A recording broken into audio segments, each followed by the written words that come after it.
All right, guys, welcome back. Here we go again. If you didn't see the preview, today's going to be about your hips, right? Everything, for the most part, that we do with Brazilian Jiu-Jitsu is about being able to move your hips, right? And so going back to some of our warm-ups, right? Thinking about like those lasso drills, it's about, moving the hips, right? Getting that angle, be able to get your foot through, right? When we're trying to get to our knees, right? It's hard to be able to turn to our side if we don't have room to get under, so we have to get our hips high, right? In order to get under. If we're gonna push somebody away, right, who's teed up against us, our arms can do some of that work, but our hips can also push them away, right? So we have a lot of power from our waist down, and that power allows us to also then make room to be able to escape. And so what I was going to do then is tie together one of the things that I do when I warm up, which is trying to go from a shrimp to a berimbolo to a technical stand to going to my knees. And it all starts getting my hips up high. So it's almost like planking, but upside down, right? And so for this drill, right, for this solo, it's all about just using the moves that you already have, right? But trying to keep that belt to the sky, right? You may have seen in the preview that sometimes when I turn, I have to readjust my foot again and again and again and again. And what that does, it just helps me get my hips up higher. It's not always about one big boom, right? Sometimes it's little push, little push, little push, little push. And that one move may be 10, 12, or 15 little moves, right? So for today, I want you to use the moves you already have, right? A shrimp, right? Up, turn, get the hips up high, and then push the hips up and away. Not just flop, where your arm's stuck under you like this, right?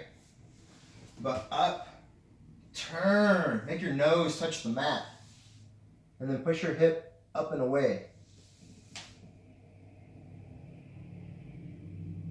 And this is, again, another way to plank.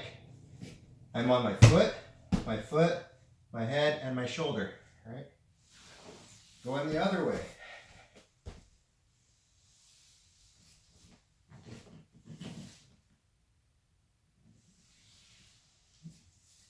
And then one of the things I get asked often is, how do you do your warm-up berimbolos like that? So most folks who are doing our lines or do their berimbolo the way we all learn to do our berimbolo, which is this way. And one of the things that I do to help my hip mobility and to help me be able to hit my berimbolo more explosively in those tight spaces is I use my hips and then I shoot into my berimbolo like this. So instead of being bent forward, I'm actually going to hit my berimbolo from here.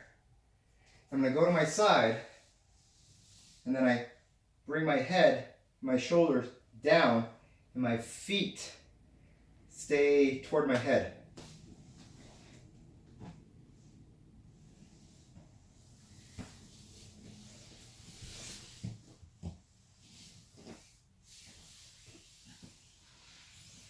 Hips high.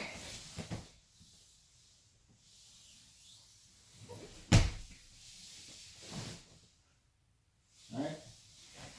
And so by keeping my hips up high, it gives me options. I can berimbolo, I can go to my knees, I can technical stand up. But the whole objective for me, no matter which of those moves I'm doing,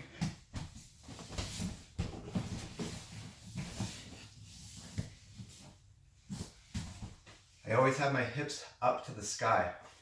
And so that would be the biggest pointer I would give folks in working on their escapes, right, and working on their technique, is being able to get those hips up and just being comfortable being like this.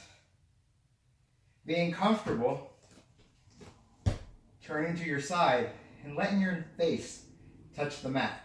Like really turn. Like right now, my shoulders and the mat are like this.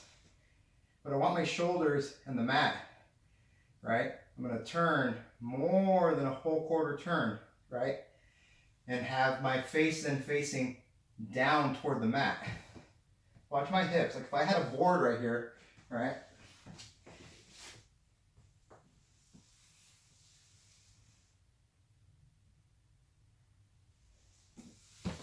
It's almost like I go completely belly down. Not the whole way, unless you're going to your knees.